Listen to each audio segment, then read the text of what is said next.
Thanks for joining us from the Ohio AgNet Voice You Know with the News You Trust studio, sponsored by Grain Equipment Company, where innovation meets execution. I'm Dave Russell. Well, we'll kick things off with Dale and a report from the Ohio corn and wheat growers. Dale? Joining me is Wendy Osborne, Director of Market Development for Ohio Corn and Wheat, and we're going to talk specifically ethanol, Wendy. Where's our next demand come from? Domestic demand for corn ethanol has been relatively flat. We have the 10% mandate. We're working on getting utilization up to 15% for more, and promoting unleaded 88.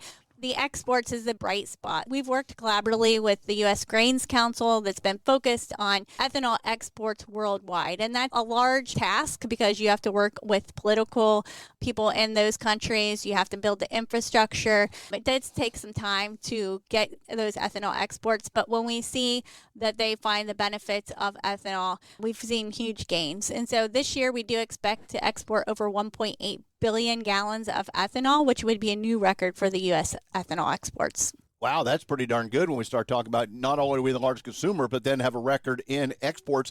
Any idea what is the potential? I mean, if we're only using a third of it, a half would be a tremendous step. We have a lot of capacity still within our ethanol industry right now to continue to produce more. So we have a lot of capacity with the existing ethanol plants that we have to produce more ethanol. And so, again, we have 95% of the world's population lives outside the United States. We have huge areas of country that can utilize corn ethanol.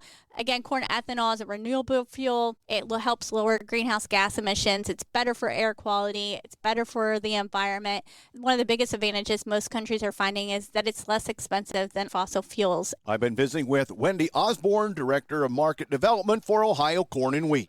The Animal and Plant Health Inspection Service announced another round of states coming on board with the National Milk Testing Strategy. It requires unpasteurized milk samples to be collected and shared with USDA for testing. It represents another step toward conducting complete nationwide surveillance under the National Milk Testing Strategy and continues building on the measures taken by USDA and its federal and state partners since the H5N1 outbreak in dairy cattle was first detected in the U.S. in March 2024. The 7 states that will be included in the second round of the testing strategy are Indiana, Maryland, Montana, New York, Ohio, Vermont, and Washington. USDA will continue working with other states to bring them on board as quickly as possible while also accommodating state-specific needs.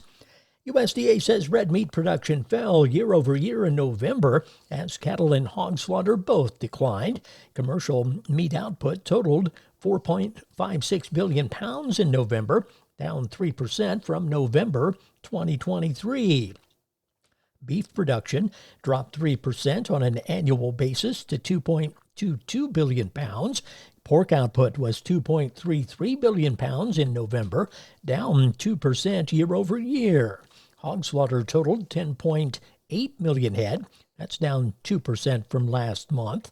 Lamb and mutton production was down 7% annually to 10.4 million pounds. Sheep slaughter fell 9% to 173,600 head. America's dairy exports to Mexico are approaching record levels as consumer demand for dairy products continues to outpace the country's production. Mexico is the leading market for U.S. dairy products, comprising over 1/4 of international sales. The markets, they're next. Since 1926, Nationwide has been rooted in agriculture. Founded as the Farm Bureau Mutual Automobile Insurance Company with a mission to protect farmers and their communities, we honor our legacy by offering solutions that evolve with the complex needs of today's farms. As the leading insurer of America's farms and trusted by 8 farm bureaus for 100 years and counting, Nationwide is on your side. Number 1 insurer based on 2023 direct written premium per AM Best. Nationwide Mutual Insurance Company and affiliates, Columbus, Ohio. Joey from Vermont, a farmer trying to get through the winter. Adriana from South Carolina, a single mother living paycheck to paycheck. Liam from Ohio, an injured father struggling to provide for his family. Hi, I'm Shanola Hampton, And I support the Feeding America network of food banks because they help provide over 6 billion meals to people in need each year. Learn more at feedingamerica.org. The market's brought to you by Seed Consultants. Simply better performance online at seedconsultants.com. At the Board of Trade, March corn 4.47 3/4, up a penny and a half. May corn 4.53 1/2, up a penny and 3/4. January beans 9.69 1/2, down a nickel. March beans 9.75 1/2, down 3 3/4.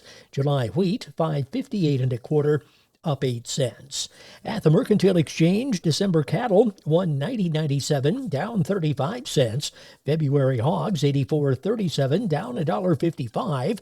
March feeder cattle 256 even, up 17 cents.